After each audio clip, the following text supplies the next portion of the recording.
un dibujo que es muy útil, entonces le iba a decir acá, en este tipo de problemas, cuando uno tiene, a ver, tiene esa partición que uno hace, M1, M2, que puede ser de más, ¿cierto? Como veíamos recién, eh, un árbol de probabilidad. En este caso son dos. Entonces hago las dos ramas, M1, M2. Y después yo tengo otro suceso condicionado a cada uno de ellos. Que vamos a ver en otros problemas que cuando son más de dos, es lo mismo. Después uno tiene D condicionado M1, D condicionado M2, o al suceso que sea, 3, 4. Entonces, como es condicionado, lo hago dentro de la rama de M1. Lo de M1 se divide en dos. Defectuoso o no defectuoso. Y M2 lo mismo. Todos se van a dividir en defectuoso, no defectuoso. Bueno, y entonces es lo mismo que uno está haciendo acá, pero como que lo ve un poco más fácil, porque uno agarra, después escribe acá las probabilidades directamente ya. Es decir, acá es 0,3, 0,7. Y después acá tengo defectuoso dentro de M1, era, que estaba escrito en el Word, era 0,03. Y decíamos que lo que no era defectuoso dentro de M1 es 0,97. Entonces, estos dos suman 1 porque son dentro de M1. ¿Bien? ¿Se entiende cómo armamos el árbol? Y acá, dentro de M2, era el 2% defectuoso y el 98% no es defectuoso.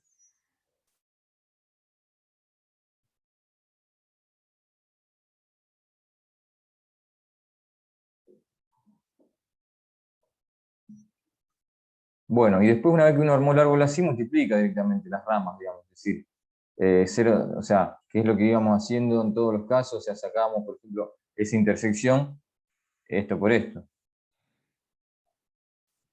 M1, probabilidad de M1 por D dado M1, o sea, hacíamos 0,3 por 0,03. Después, M2, intersección D, entonces agarrábamos nosotros estas dos ramas, que era D, 0,3 por 0,03 más 0,7 por 0,02, y sumábamos eso, serían como estas dos ramas, bueno, y obteníamos, o sea, de acá obteníamos M1 intersección D, de acá M2 intersección D, y eso, esa es la rayita ahí bien, que no se confunda.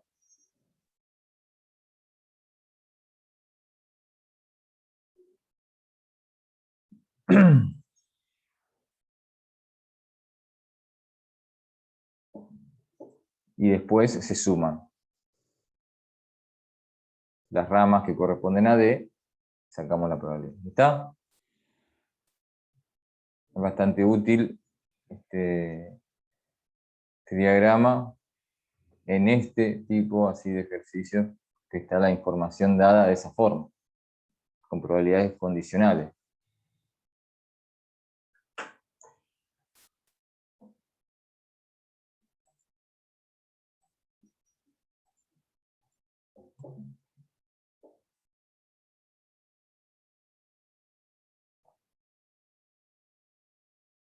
Bueno, vamos a ver ahora, o sea, la teoría ya está terminada, pero en realidad son eh, en base o sea, utilizando probabilidad condicional, independencia también, que hicimos poco de independencia. Vamos a ir haciendo ahora algunos problemas donde vamos a ir mencionando si los sucesos son independientes, si no son independientes, qué es lo que pasa. Y eso es como lo importante en este capítulo, un poco. ¿Bien? O sea, ir sacando problemas como en este tipo, donde fuimos utilizando la probabilidad condicional que nos iba dando, bueno, sacando intersecciones, todo ese proceso.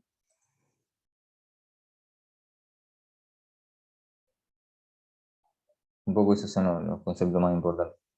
Eh, Me pregunto si alguna otra duda, porque bueno, antes consultaron eso del problema. No sé si hay alguna otra pregunta, alguna otra duda. Yo del ejercicio 7, profe, que hicimos el lunes pasado, no entendí el B, de A está incluido en B. Bien, este lo habíamos resuelto, ¿no es cierto? Que yo creo que lo que hice fue decir, si A está incluido en B, básicamente vos tenés que pensar, bueno, ¿qué pasa en ese caso? Que si A está incluido en B. Todo lo que se puede decir, digamos, cuando pase esto. Y después veíamos que eso no pasa, viendo los datos.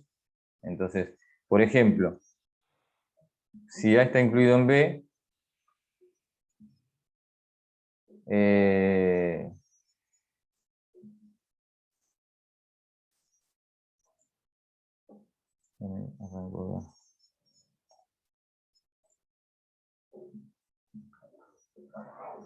así, bueno, tenemos acá el suceso B, el suceso A. Obviamente el diagrama de Venn es así, ¿no es cierto? Porque está A adentro de B. Y, por ejemplo, cosas que se pueden decir. A intersección B, ¿a qué es igual? ¿Cuándo pasa esto? Vamos a ponerlo así. Si A está incluido en B, ¿a qué es igual la intersección de A con B? ¿No me da B? ¿B sería? Claro, Sí. B, supongo. ¿B? Ah, no, A. Ah, B, sí. A, claro. ¿Está bien? O sea, digamos, un elemento acá está dentro de los dos, dentro de A, pero un elemento que está acá no está dentro de A. O sea que Claro. lo que está en la intersección, que está en los dos, es todo lo que está en A. La parte común entre A y B es todo A. Bien. Bueno, o también, por ejemplo, podemos decir que no hay nada de A afuera de B, por ejemplo. O sea, por ejemplo, este elemento está, yo hago así, B intersección complemento de A. Bueno, en realidad esto no es igual, no sé a qué es igual. Pero quiero decir que no es el vacío, porque podría haber algún elemento por acá. Pero si yo hago al revés, A intersección complemento de B, esto es lo que está en A y no está en B. ¿Y esto qué es igual? Al vacío. Al vacío. Bueno, y a su vez, entonces, también podemos decir que o por ejemplo de acá, de que A intersección B es A, también podemos decir que la probabilidad de B dado A, ¿cuánto tiene que valer? O sea, la probabilidad de que ocurra B sabiendo que ocurrió A. 100% sería. Claro, 1. Porque, es decir, también viene de acá, Claro, porque A está incluido en B. claro. Lo podemos ver de distintas formas, pero, o sea, llegamos a que B dado A es 1. Si ocurre A, va a ocurrir B El también. tema es al revés, en el caso al revés, profe. El- la probabilidad de que A se dé si se dio B. Ahí, ¿cómo sería? No, La- esto ya es, hay que calcularlo, digamos, porque es la probabilidad de A intersección B sobre la probabilidad de B. Bueno, hay que ver cuánto da. Es decir, A dentro de B será una probabilidad, pero el tema es que B dentro de A es como que, es decir, si yo me restrinjo A acá adentro, es decir, ¿cuál es la probabilidad de que ocurra B? Y 1, porque si estoy acá adentro, estoy dentro de B también. Pero al Eso, revés, eso, al re- profe, que también tengo alguna consulta con un compañero. ¿Por qué sí. sería uno que sería, uno sería ¿Cómo? que uno sería que se da todo, digamos? Uno sería el 100%. Sí, o sea, porque esto es en la probabilidad condicional, o sea, la probabilidad 1, digamos, es que ocurre seguro eso. O sea, o el 100% de las veces. Lo que yo estoy diciendo acá es que si yo sé que A ocurrió, ¿cuál es la probabilidad de que también haya ocurrido B? Y porque A está dentro de B, como A está dentro de B, si ocurrió A, también tiene que ocurrir B. Ahora, si yo tuviese dos sucesos así, donde no está uno incluido en el otro, entonces yo puedo estar parado acá y acá ocurrió A y no ocurrió B. Pero en este caso, si ocurrió A, ocurrió B también. Entonces, la probabilidad de que ocurra B sabiendo que ocurrió A es 1. O sea, ya lo puedo asegurar, sería así. Si yo sé que ocurrió A, puedo asegurar que ocurrió B.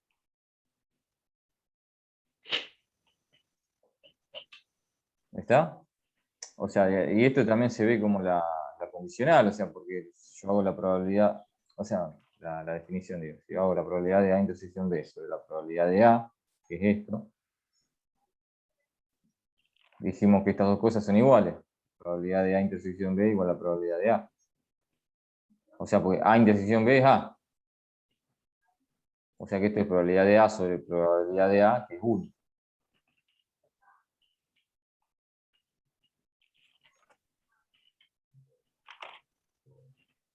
Bueno, todo esto son cosas que yo No me puedo agarraste la usar, goma.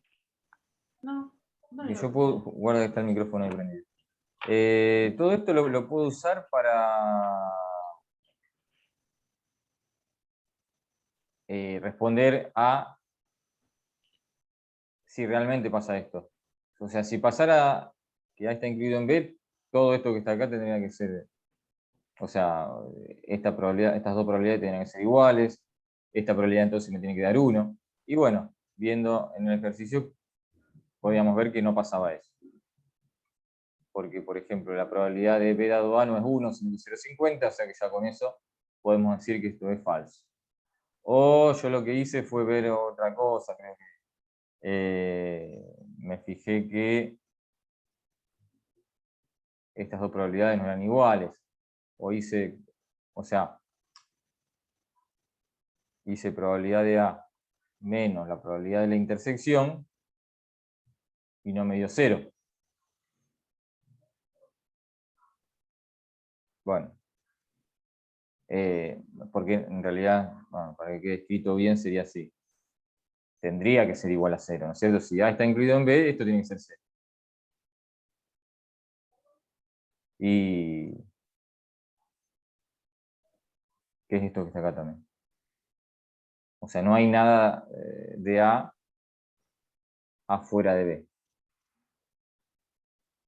Bueno, también esto nos daba distinto de 0. Y ahí entonces veíamos que era falso. ¿Está bien?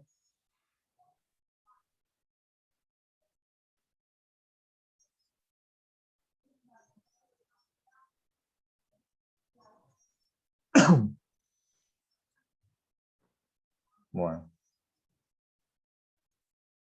Quedó claro, ¿no? El ítem ese. Sí, profe. Sí. Bueno, vamos a ver un poco, vamos a hacer el 8. Antes voy a hacer un comentario en tema de independencia. Vamos a recordar un poco que, es decir, había una definición de independencia que es por una igualdad. Aparte se puede interpretar la independencia, es decir, o sea, la igualdad que se tiene que cumplir es esta porque son equivalentes, o esta otra que también son equivalentes. O sea, si pasa esto, puedo decir que son independientes los sucesos. Cualquiera de las tres, una de las tres que pase, ya las otras dos también pasan. Entonces, hay muchos problemas donde uno tiene que verificar si son independientes o no. Y nosotros lo vimos, a ver, voy a abrir a ver,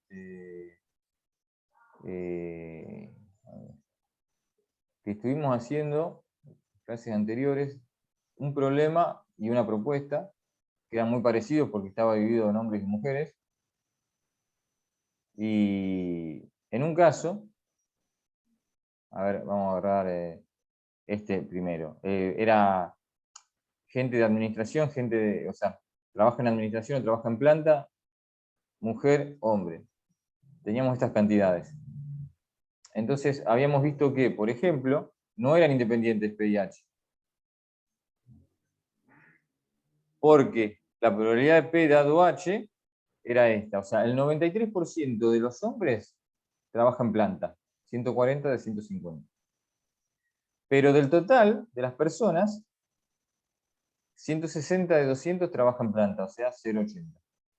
No eran iguales la probabilidad de P y de P dado H, entonces no son independientes.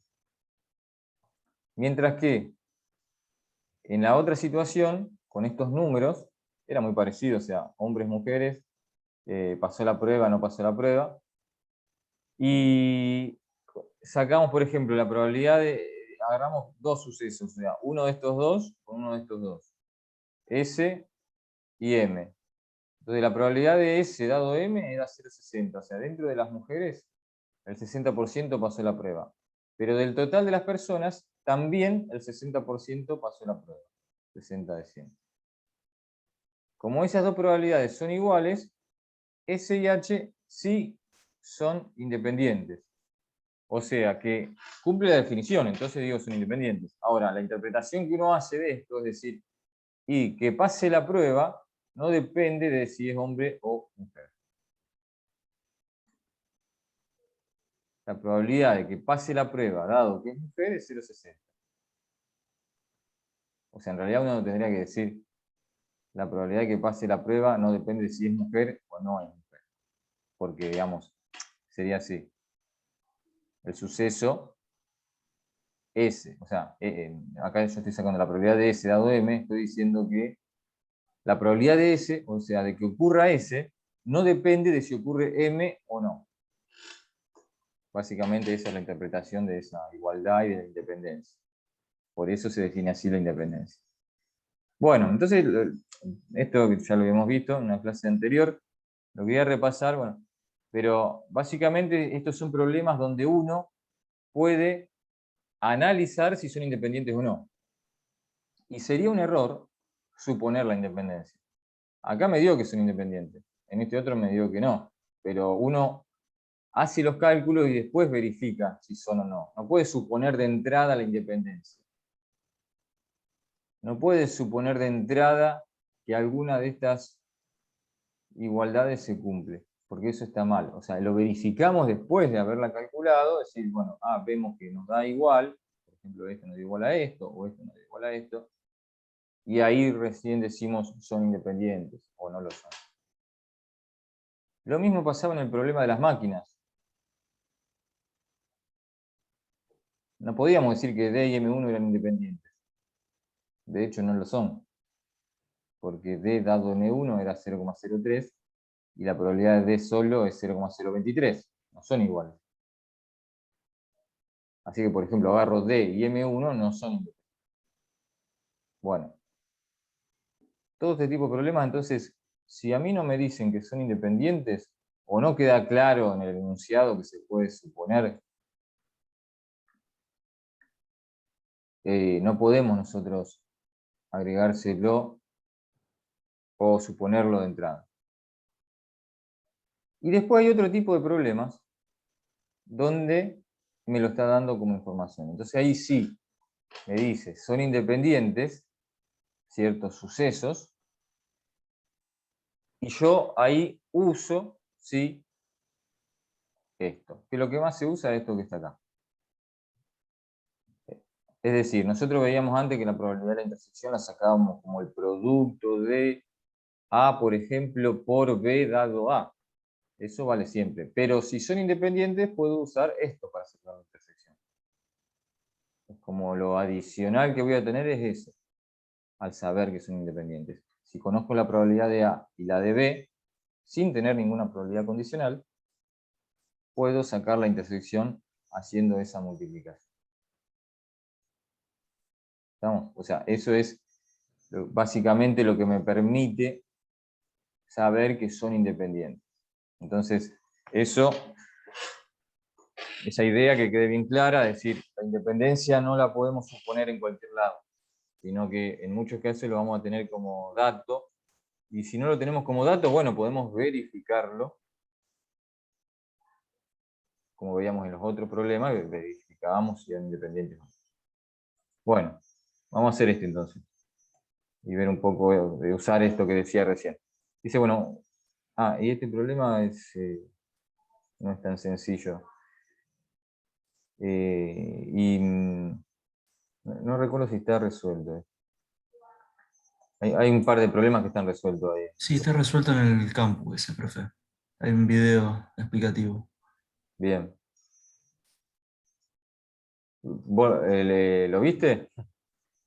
Lo- yo para saber, Sí, por lo vi. ejemplo, se entendió, porque no es tan sencillo. Vamos a plantearlo un poco después, bueno, ustedes tienen para ver ese video. Sí, Bien, no, el video lo explica bien, porque si no lo hubiese visto el video, no se entendía nada. claro.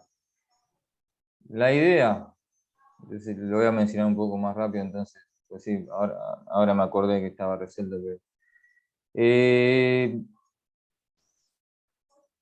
La idea es la siguiente, o sea, hay un número binario que está formado por n dígitos. Entonces yo digo, cada dígito puede ser correcto o incorrecto. Si los errores en dígitos diferentes son independientes uno de otro, bueno, ¿cuál es la probabilidad de formar un número incorrecto? Bueno, entonces, básicamente uno va a definir un suceso para cada dígito.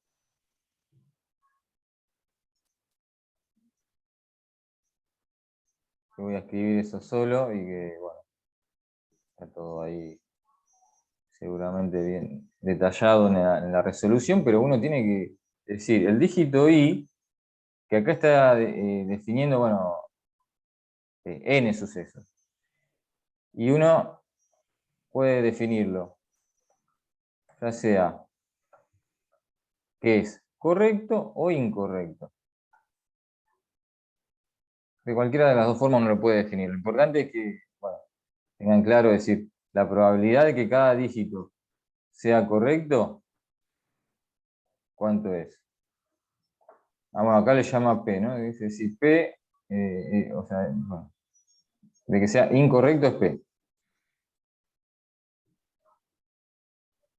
Entonces el resultado nos va a quedar en función de esa P. No vamos a tener un número en este caso. ¿Cuál es la probabilidad de formar un número incorrecto? Un número está formado por n dígitos. Entonces, los sucesos en sí serían, o vamos a ponerle acá incorrecto, como decía ahí, la probabilidad P, o sea que la probabilidad de D sub I es P. Y después tenemos N, el número es incorrecto. Entonces lo importante de este ejercicio, ¿dónde está? En decir N. ¿Qué significa que sea incorrecto? Que hay al menos un dígito incorrecto, o sea, el número entero, aunque tenga un dígito incorrecto, ya es incorrecto. O sea, eso es lo que uno tenía que primero interpretar para poder resolver el problema. Que si hay alguno de los, si yo tengo un número de n dígitos, aunque tenga un dígito incorrecto, ya es incorrecto el número. Entonces, esto es la unión de D sub I. Bueno, esto se puede escribir así, o D1, unión de 2, todo así. La unión de los n de sub I. Y entonces yo tengo que sacar la probabilidad de n. Bueno, y acá algo importante para tener en cuenta es que la probabilidad de la unión no voy a llegar nunca a esto, si yo quiero hacer la probabilidad de esto más lo otro, porque tengo que considerar todas las intersecciones de A2, de A3, de A4, y eso no se termina más. Pero sí se puede obtener más fácil el complemento de n, porque ustedes que vieron la ley de Morgan, y que ya la nombramos anteriormente, el complemento, a ver, lo escribo acá aparte, esa unión, digamos,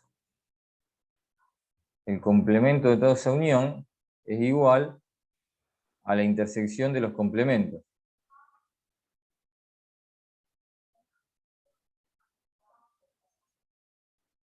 Entonces, esto me permite, esto se usa mucho. Esto lo quería nombrar porque, más allá de que esté resuelto bien el video, porque esto se usa bastante. Es decir, yo tengo la probabilidad de una unión de varios sucesos. Si son dos solamente, no pasa nada. Pero si son más de dos, esto ya se complica. Y en este caso n tenemos, ni siquiera sabemos cuántos son. Conviene pasar el complemento, porque el complemento es una intersección. Y la intersección sí es fácil de sacarla. Es decir, esto es la probabilidad de D1, intersección, bueno, lo que escribí ahí, intersección de n. Y esto sí, acá es donde uno, cuando lo lleva a una intersección de n cosas, aplica lo que vimos recién, que era, lo que recién yo repasaba, que es que si yo sé que son independientes, y se aplica para dos o más sucesos, todos son independientes entre sí, puedo decir esa igualdad, que la probabilidad, y lo digo en general, digamos, dos sucesos A y B cualquiera, es igual a la probabilidad de A por la probabilidad de B. Esto es si A y B son independientes. Eso es lo que uno usa. Porque yo sé que son independientes los sucesos. Entonces esto se me simplifica y es la probabilidad de D sub 1, o el complemento, ¿no? Por probabilidad del complemento de sub 2, por probabilidad del complemento de sub 1. Y bueno, y ahora ya está ahí resuelto el ejercicio porque esto es el 1 menos P sería directamente a la N. Todas estas probabilidades son 1 menos P.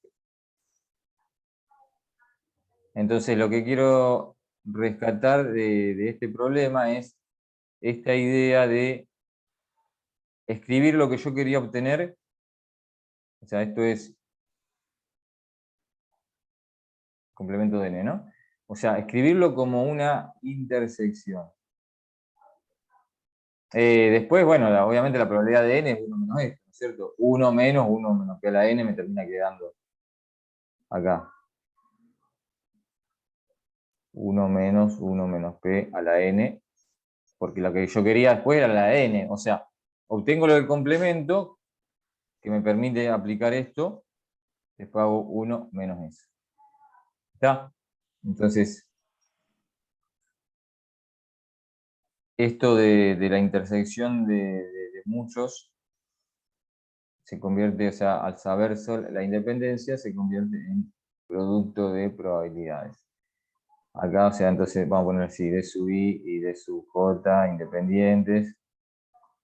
Si no sabía lo de independencia, no puedo resolver el problema porque no puedo aplicar eso.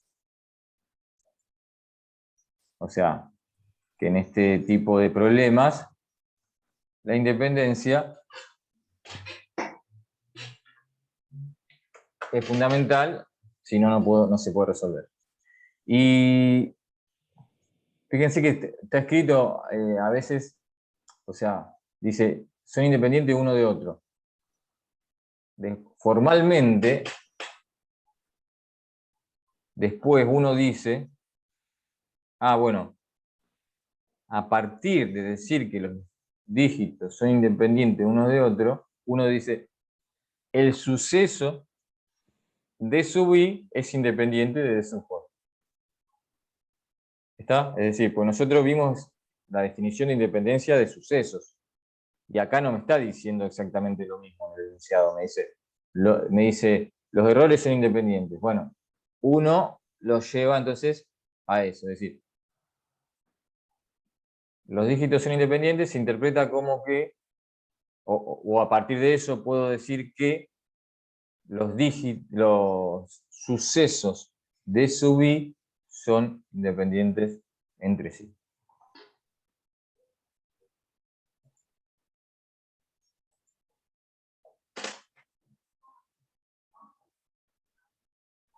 Bueno, así que,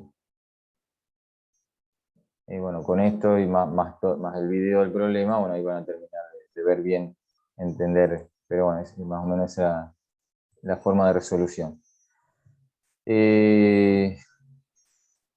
A ver, ya quedan los últimos minutos.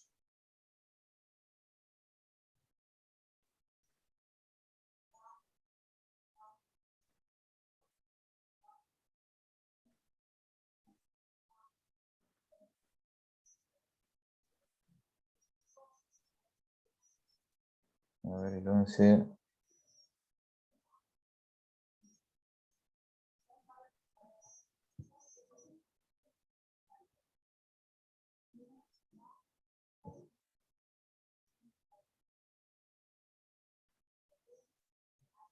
Ah, el 13 está resuelto también. ¿Podemos ver Ahora que el lo veo. 12? Bien, el 12, bueno, ahí. Después tengo que mostrar algunos. Bueno, estos también están resueltos, algunos. Hay videos.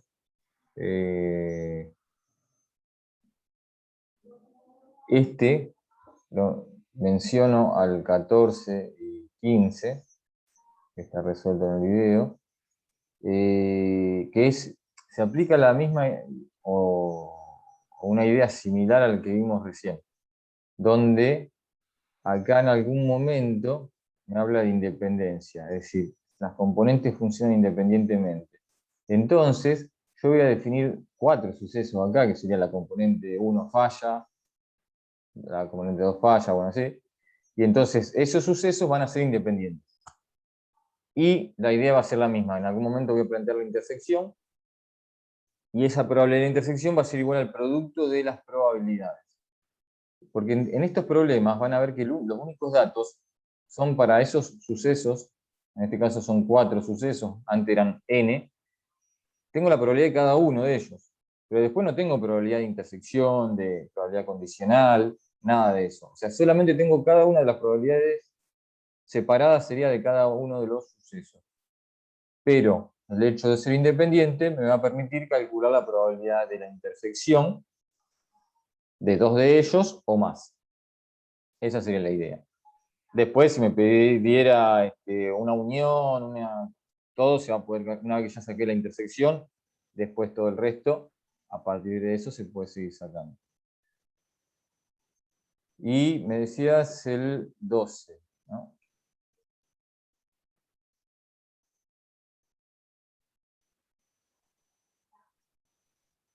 Encontré que el 12 me decía, ¿no? Sí.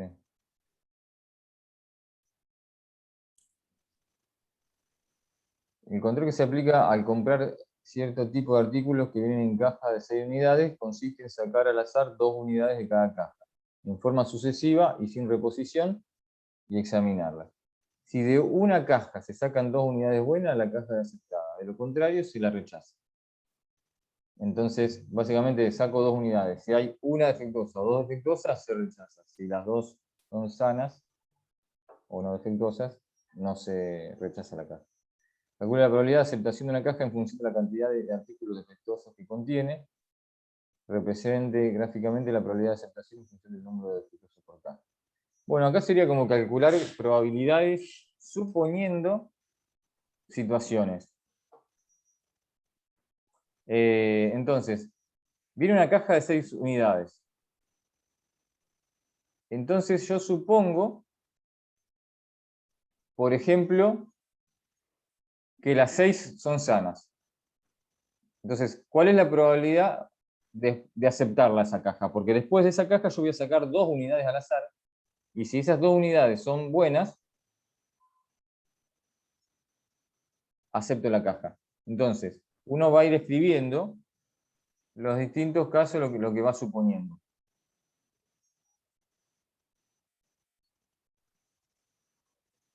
No sé. Dije ahí suponiendo 2 veces. No sé. Bueno, o sea, uno va, por ejemplo, la caja tiene 0 defectuosos. Entonces, ¿cuál es la probabilidad de aceptar la caja? Vamos a decir, primero uno tiene que decir, la caja es aceptada. Pero entonces vamos a ir sacando la probabilidad de este suceso A, de que la caja se acepte, suponiendo tal cosa. Después digo, la caja tiene una pieza defectuosa. Y vuelvo a sacar la probabilidad de A. Y así, eso es lo que me está pidiendo. Entonces, esta es la más sencilla, la primera. ¿Cuál es la probabilidad de que se acepte la caja si yo sé que la caja tiene 0 defectuosos? 1. 1. Porque, bueno, no hace falta hacer nada, o sea, si no hay ninguna defectuosa, las dos que voy a elegir van a ser. Ahora, después acá sí, ya si hay una defectuosa, entonces tengo que empezar a analizar. Bueno, tengo una defectuosa, entonces 5 buenas. Y yo elijo 2 al azar, entonces. La probabilidad de que la primera sea defectuosa, es decir, me pueden tocar las dos buenas, buena defectuosa, defectuosa buena, o defectuosa defectuosa. O sea, en el primer caso, ya sabíamos que la probabilidad era 1, era la probabilidad buena. Pero después en los otros, uno puede ir sacando. Por ejemplo, esta probabilidad en este caso es 0, porque si tengo una sola defectuosa no pueden ser las dos defectuosas. Y que sean buena y buena, es decir, la primera tengo una probabilidad de 5 sobre 6.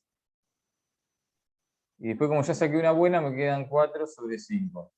Multiplico estas dos cosas y me da la probabilidad que sean las dos buenas. Y así se van obteniendo. Bueno, ya se me acaba el tiempo, pero lo terminamos entonces la clase que viene. Dale, profe. Terminamos.